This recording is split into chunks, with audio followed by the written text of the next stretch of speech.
Bonjour mesdames et messieurs, bienvenue à cette conférence du mois d'août de l'année 2023, donc la première partie, au-delà de la croyance. Le mécanisme de la croyance chez l'être humain, c'est une incapacité à focaliser le phénomène énergétique qui vient de d'autres dimensions. C'est un channeling qui n'est pas ajusté. C'est-à-dire que l'être humain, à partir du moment où il est au monde, à partir du moment où il a une âme, il vibre à cette âme, il vibre à cette sensibilité, et il est capable d'avoir un channeling qui comprend non seulement les intelligences qui vivent sur Terre, mais les intelligences qui vivent sur tous les autres plans. Et ces plans-là ne sont pas uniquement des plans matériels, c'est des énergies.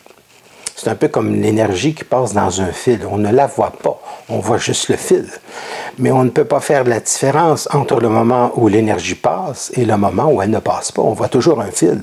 Donc, ce qu'on veut bien voir de la chose ou ce qu'on peut voir de la chose. Mais une fois que l'énergie passe, elle permet de faire fonctionner différents appareils. C'est la même chose pour un être humain. Il reçoit cette énergie qui est extrêmement complexe, qui est extrêmement intelligente et qui lui permet d'orienter les subtilités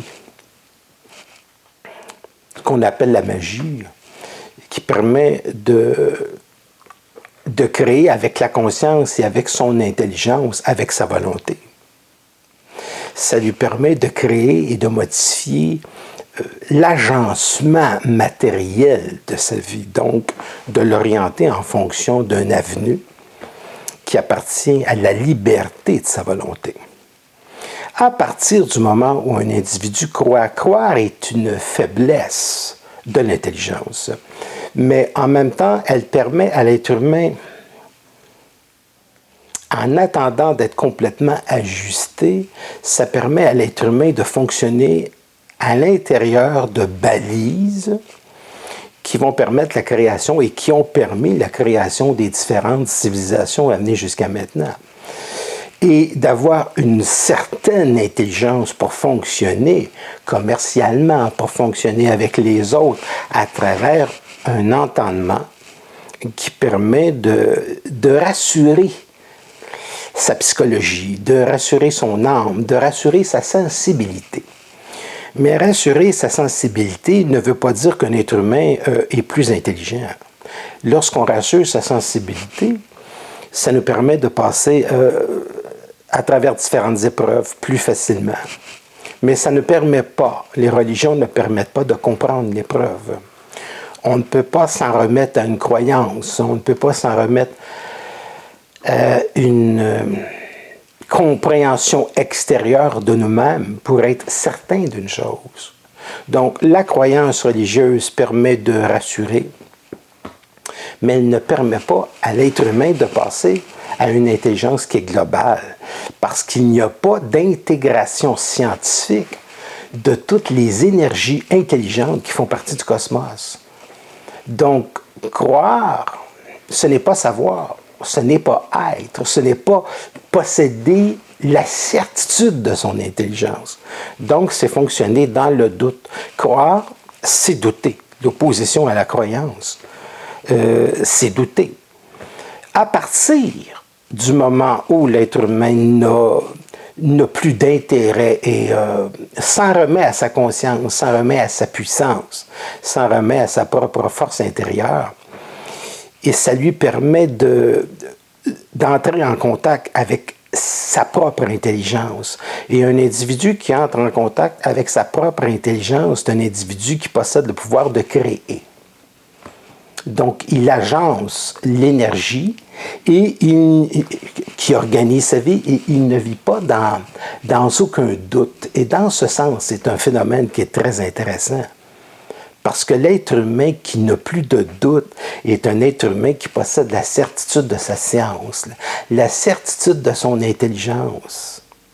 Et il sait ce que représente pour lui la vie, et il sait ce que représente le monde de la mort, il connaît le monde des esprits, il sait lorsqu'il rêve dans la nuit et intervenir dans le monde des rêves pour pouvoir dialoguer avec certaines intelligences qui peuvent permettre à l'être humain de se compléter dans sa certitude.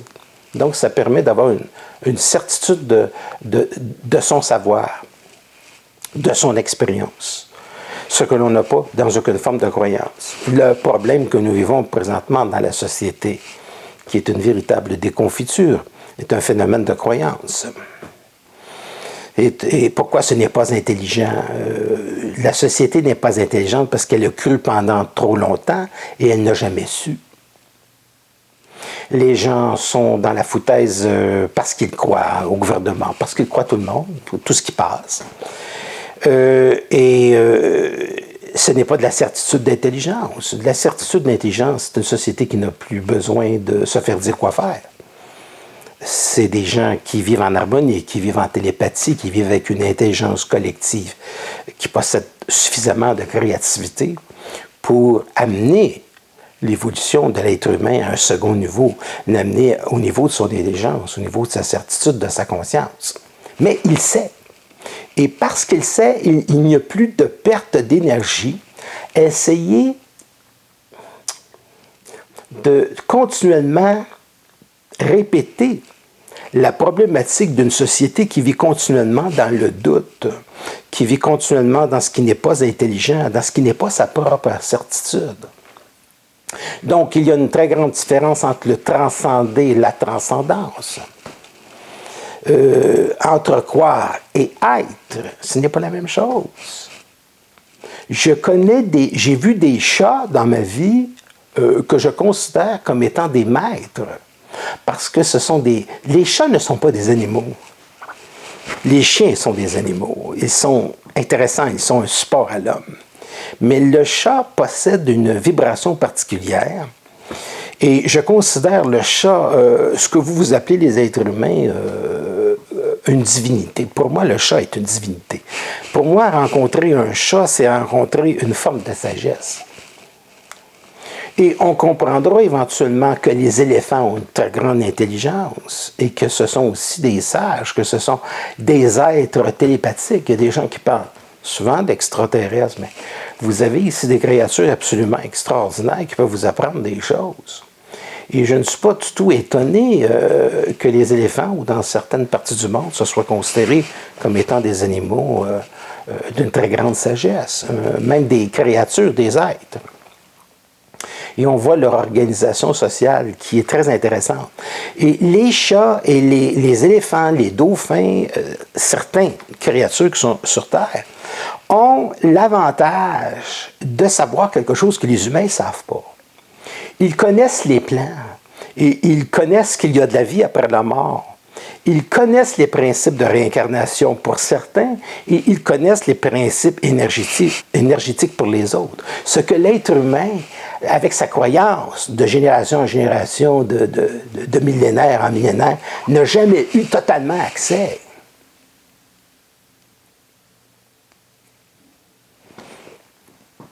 Autrement dit, son chat le sait. Alors, imaginez-vous à quel degré que l'être humain manque d'intelligence. C'est absolument phénoménal.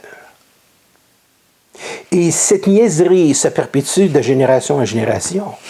L'homme gagne un petit peu par petit peu, mais c'est un petit peu qui le fait souffrir. Parce que les énergies négatives qui veulent la destruction de l'être humain sur Terre sont des énergies de division. Elles vont donc employer des filaments extrêmement sensibles de la faiblesse humaine, dont la croyance, pour amener l'être humain à sa destruction. Si vous regardez 1000 personnes, vous avez la chance de rencontrer une personne qui est consciente, qui est intéressante. Sur 500, vous pouvez rencontrer une personne avec une belle âme, un bel esprit, une assez belle connexion. Mais ça prend 500 personnes pour vous donner une échelle. Maintenant, si vous regardez sur 100 personnes, vous allez rencontrer des gens qui sont scientifiques, vous allez rencontrer des gens qui ont un esprit d'analyse qui peut être intéressant. Si une personne sur 100 peut avoir un esprit d'analyse, ce qu'on appelle l'engineering, qui est capable de comprendre la densification matérielle et de pouvoir bien l'expliquer. Mais si vous regardez les philosophes, les penseurs, les gens qui ont apporté des choses pour l'humanité, des Nikola Tesla, des grands philosophes, des Nietzsche, ces gens-là, ils viennent toujours par une direction énergétique, c'est-à-dire par un mouvement d'apparition à une certaine époque, comme ça a été au cours du 16e siècle, du 17e siècle, du 18e siècle. Puis à un moment donné, pouf, ça disparaît.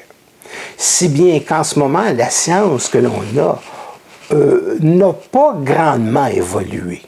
C'est-à-dire, elle n'a pas grandement évolué. C'est simplement qu'on a pris une science que l'on connaissait, puis on l'a améliorée d'une manière extraordinaire. Les ordinateurs, c'est ça. Le principe et la base du langage binaire était déjà fait au 19e siècle, 20e siècle.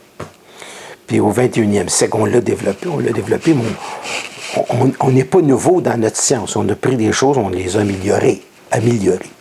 Mais l'être humain ne s'améliore pas. C'est-à-dire qu'on est encore pogné avec... on est comme des champignons, sauf que des champignons, c'est intelligent, des champignons. Les champignons, c'est la neurologie de la Terre. Donc les champignons permettent aux arbres, permettent à la nature de communiquer entre elles. Je ne vous apprends rien ici, j'espère, parce que ce que je suis en train de vous dire, c'est totalement scientifique. Vous avez sur Netflix ce que j'avais autrefois, mais je ne l'ai plus maintenant parce que j'ai trouvé que c'était pourri. Fungus, qui est une information, un documentaire génial sur la fonction des champignons.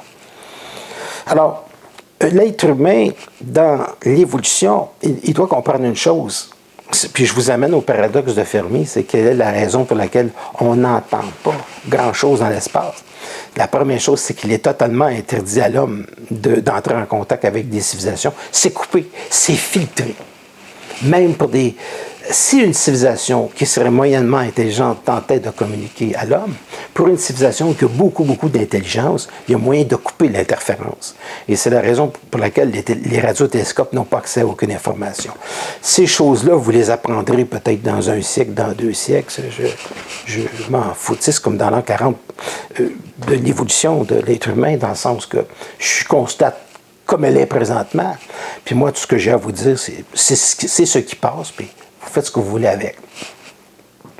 Donc, l'être humain, en ce moment, il faut comprendre une chose, c'est soit qu'il passe, soit que ça casse. Mais nous sommes dans les dernières expériences de l'être humain. C'est-à-dire qu'il faut comprendre que lorsque une intelligence est placée sur une planète, la fonction de cette intelligence-là, c'est pas de faire en sorte qu'elle souffre indéfiniment. Elle doit évoluer ou on la fait disparaître. C'est comme ça que ça se fonctionne, l'intelligence sur une planète. Parce que pour une intelligence qui se manifeste dans l'être humain, il n'y a aucun intérêt. Pour les civilisations qui passent dans leur intelligence, il n'y a aucun intérêt s'il y a eu ensemencement sur une planète, ce fut le cas de la Terre, pour l'évolution de son intelligence, il n'y aurait aucun intérêt à ce que l'être humain souffre indéfiniment de son inconscience. Donc, il arrive un temps que si l'homme n'arrive pas à... Quand je dis l'homme et la femme, les trans, si vous voulez, tout ce que vous voulez, chien, les chats, tout bon. Quand je dis ça, c'est pour vous dire que l'être humain n'est pas fait pour souffrir indéfiniment et qu'il arrive un point où l'expérience peut être arrêtée. C'est-à-dire la disparition de la Terre. Donc, en ce moment, c'est dans les derniers tests. Donc, je ne dis pas ça pour que vous... Je dis simplement les choses comme elles le sont, c'est tout. Je le disais en 1994, je le disais en 1986. Et maintenant, c'est sûr que nous sommes dans le croisement de cette humanité qui aura à devenir beaucoup plus intelligente dans son channeling, qui soit capable de détruire toute forme de croyance. Le but ultime de ce que l'être humain vit présentement, c'est qu'il est naïf. Il croit en tout. Il croit l'État, il croit au gouvernement, il croit ci, il croit ça. Finalement, il est trahi à peu près par tout le monde. Et c'est bien. C'est pas la chose que l'être humain devrait vivre, mais c'est bien dans le sens que ça l'oblige à croire en lui. Donc, il est un peu dépressif, il est un peu déprimé, l'être humain. Il est angoissé, la chose qu'il sait très bien faire quand il n'est pas toujours intelligent. Et parce qu'il ne comprend pas sa puissance, il ne comprend pas sa créativité. Il comprend un peu sa science. Et encore là, si vous demandez à la majorité des gens comment fonctionne un appareil, il va vous dire qu'il ne sait pas. Et qu'il s'en fout comme dans l'an 40, l'être humain, en autant que ça fonctionne. Mais l'être humain n'est pas curieux. Et c'est son grand problème. Si vous parlez à l'être humain du phénomène ovni qu'il ne connaît pas,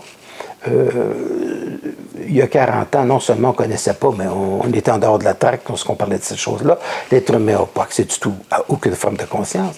Puis là, il va être obligé d'accéder. Il va être obligé d'accéder en utilisant un mécanisme de souffrance, d'accéder à sa conscience, d'accéder à son intelligence, d'accéder à ce qui va lui permettre d'être libre. Sinon, l'expérience va être arrêtée. Ça, c'est très facile. Donc, le paradoxe de Fermi, c'est qu'à venir jusqu'à maintenant, c'est totalement interdit à l'homme d'entrer en contact avec des civilisations où il pourrait encore tomber dans des formes de croyances.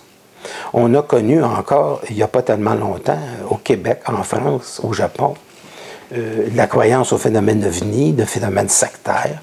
Donc, l'être humain est extrêmement fragile pour tomber dans des croyances. Ce qui est demandé à l'être humain présentement, c'est de passer totalement dans son intelligence. Puis dans l'intelligence, il n'y a pas de croyance. Dans l'intelligence, il n'y a pas de religion. Dans une civilisation qui est très intelligente, la seule religion, c'est la vôtre. La seule intelligence, c'est la vôtre.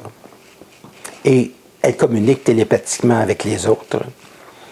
Il n'y a pas de combat, il n'y a pas d'ego, il n'y a pas de confirmation. C'est-à-dire que tout est clair, tout est net. Il y a une uniformité de la pensée dans sa télépathie. Il y a une uniformité de la pensée dans sa perfection. Il est parfaitement sécure dans sa société et sa société est parfaitement sécure.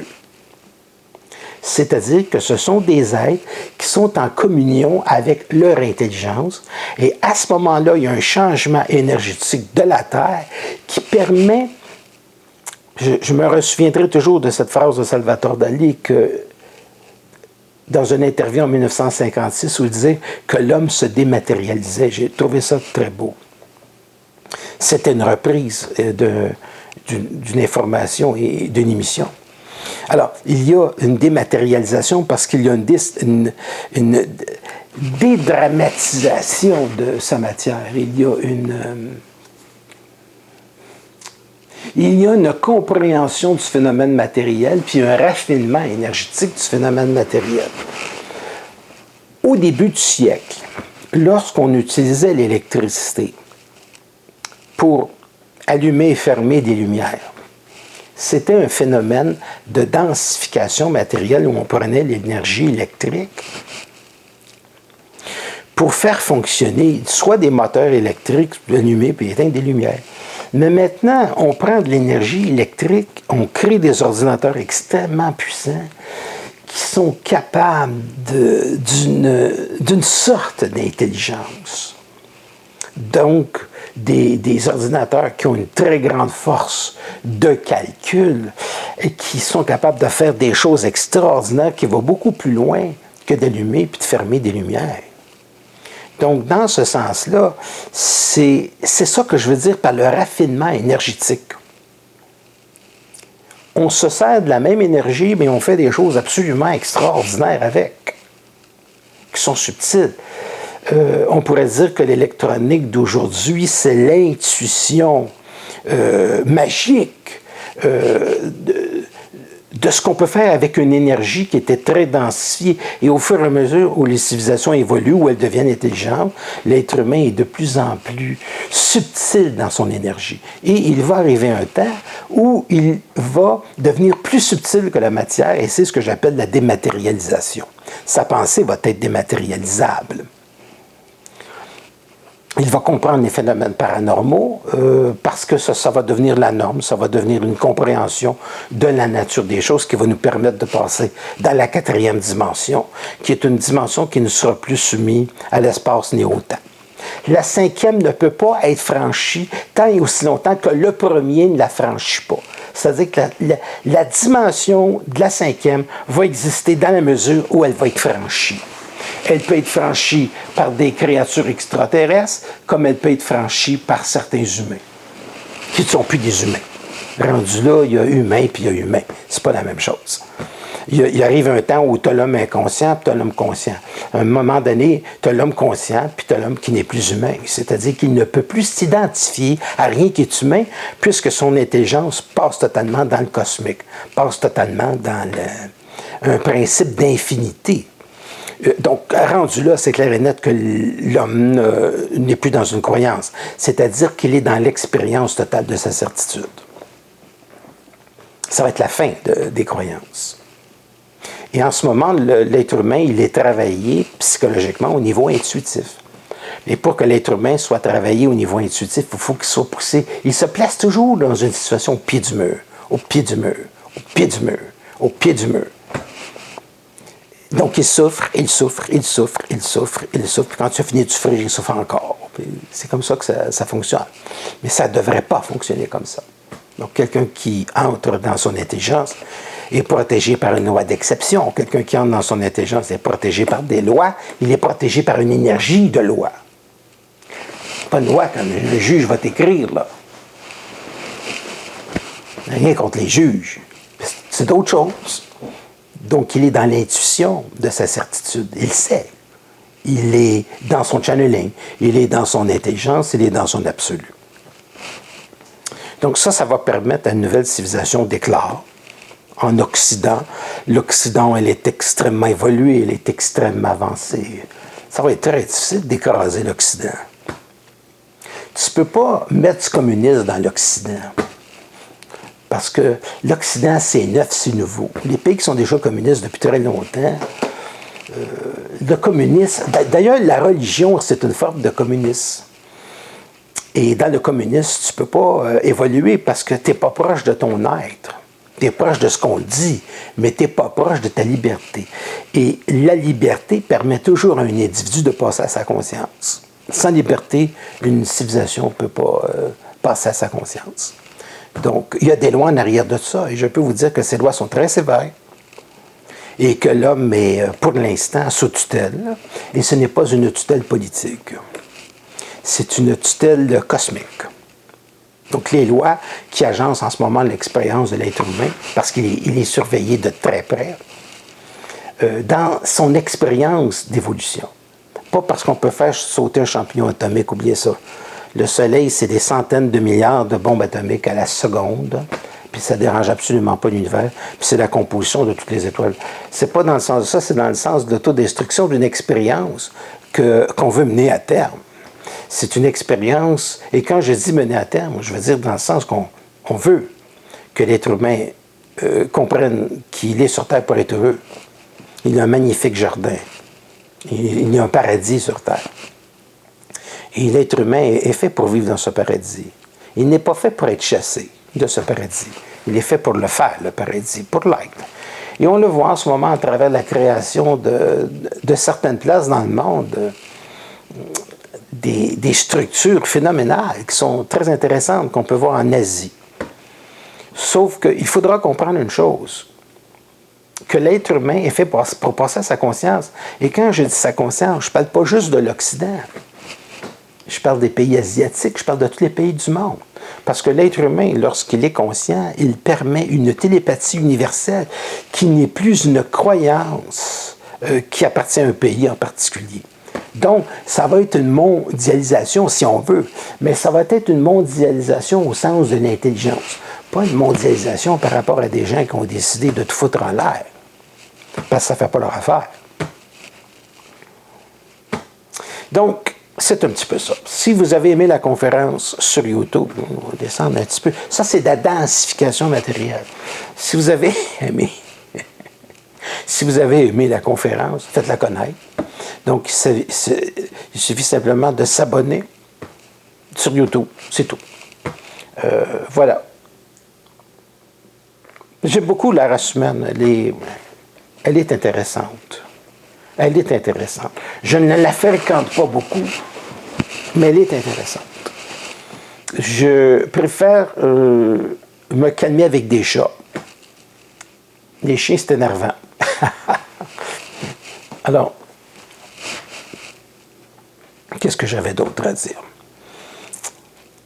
Vous savez, je n'ai pas répété, pour le fait de vous abonner, ça permet que certaines personnes puissent, s'ils ont l'occasion, faites votre part. Moi, faire ma part, faites votre part. Les conférences que je donne, elles sont gratuites, je les place sur YouTube. Il n'y a absolument rien de payant, c'est là. Voilà. Alors, faites votre part, puis on fera un échange de bons procédés, on fera un échange énergétique. Si vous ne faites pas d'échange énergétique, à un niveau ou à un autre, en écoutant ce que je dis, vous ne pourrez jamais le comprendre. C'est-à-dire que vous ne pouvez pas le mettre en application dans votre vie. Ça, c'est le contrat. Faites votre part, puis je vais faire ma part. Dans le sens que vous aurez accès à ces informations-là. J'ai toujours des conférences d'autrefois que vous pouvez aller acheter sur le web. Il y a des gens qui veulent me consulter. Je pourrais leur donner beaucoup. Beaucoup. Merci infiniment et à la prochaine.